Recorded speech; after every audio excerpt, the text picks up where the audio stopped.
This is chapter 51 of The Portable Therapist by Doctor of Psychology, Susanna McMahon. She went to school 8 to 10 years. She's a psychiatrist to learn the brain, okay? Learn how the brain works. And this book is teaching self-esteem, okay? Nobody teaches self-esteem, self-love on YouTube. I'm the absolute only one teaching this one simple concept and how simple it is to attain self-esteem, okay? And the answer to life is you having self-love, which is self-esteem, so you won't have insecurity inside inside of you anymore. And this one simple concept will give you the answer to what you've been seeking in all the external things you try to make yourself happy with. Church, TV, religion, sex, material possessions, another person. I can go on and on about what people try to make themselves happy with. Money, right? Money will never make you happy because it's an external thing. The only thing that can make you happy is this one simple concept. Look yourself in the mirror and say, I love you. And say it for the rest of your life every day. Okay. That's it. And then get the book, The Portable Therapist, and read it. And make all the, learn all the concepts in this book and apply them to your life. And reread this book because there's a lot of stuff in it that will change your life. But the one most important concept in this book is looking yourself in the mirror and saying, I love you. And no matter how you feel, just keep saying it every day. It will change your life. It changed my life totally. I'm not the same person I was 6 months ago. I'm full of self-esteem now. And that's why I'm on YouTube teaching self-esteem. Anyway, here's the next chapter out of the book.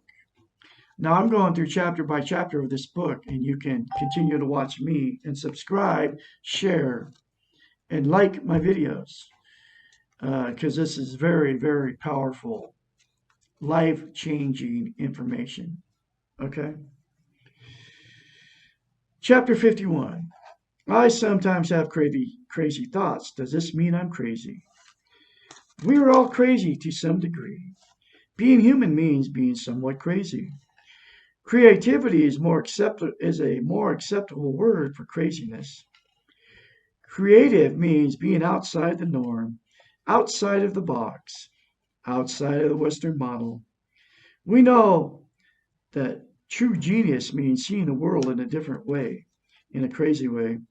Psychology, psychiatry, the medical establishment define craziness by function and behavior, not by thought alone. We have crazy thoughts, but if we do not act on them and we do not allow them to control our lives, we will probably not label as crazy. The best example of this is the story of an inmate confined to a mental hospital. His psychologist told him to preface everything he thought with a statement, I dreamed that. And soon he was released from the hospital. It is perfectly acceptable to have crazy dreams, as long as we do not believe they are real. So it is with our thoughts. We are responsible for our behaviors, and these we can control. No one knows exactly where the boundaries for crazy begin. We do not know. We do know that the norm sets the mid-range, and if you think and behave as most others think and behave, you will not be labeled as crazy. Therefore, true brilliance is often labeled craziness because it is outside the limits set by the norm. This is not to say that pathology, real craziness, does not exist. It most certainly does. This type of pathology is defined as those who cannot function in an adaptive or acceptable manner. Pathology also clearly exists when there is no conscience, no awareness of others.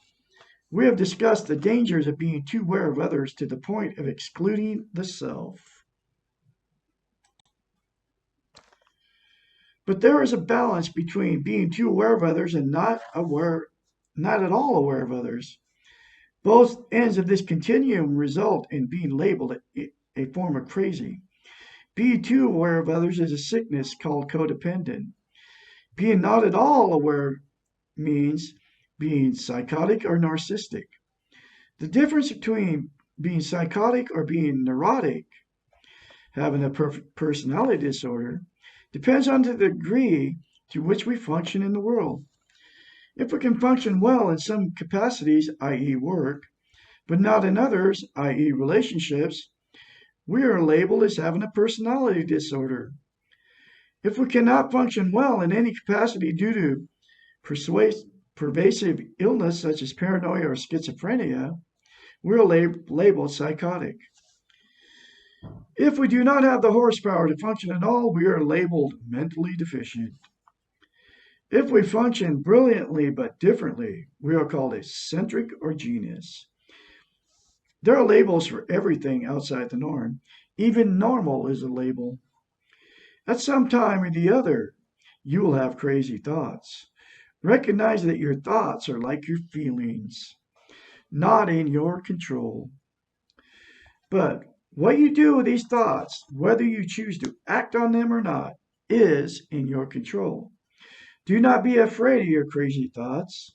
Some of them may be brilliant. Others may be just crazy. Some may be induced by fever or alternate states of consciousness. You do not have to act on your thoughts. If you choose to act on your thoughts, you are then responsible for your behavior. Thinking something does not mean it will happen or that you have to make it happen. You do not have to attend to all of your thoughts. You do have to be aware of how you behave. It is acceptable to have crazy thoughts as long as they remain just that, crazy thoughts. It is not acceptable to have crazy behaviors. You are responsible for what you choose to do and how you behave. Self esteem means acting in a loving way to yourself and to others. Another powerful chapter for you folks. And look yourself in the mirror, say, I love you. Say it every day. Get the book, The Portable Therapist, in the link in the description of this video. You all have a great day out there. I'll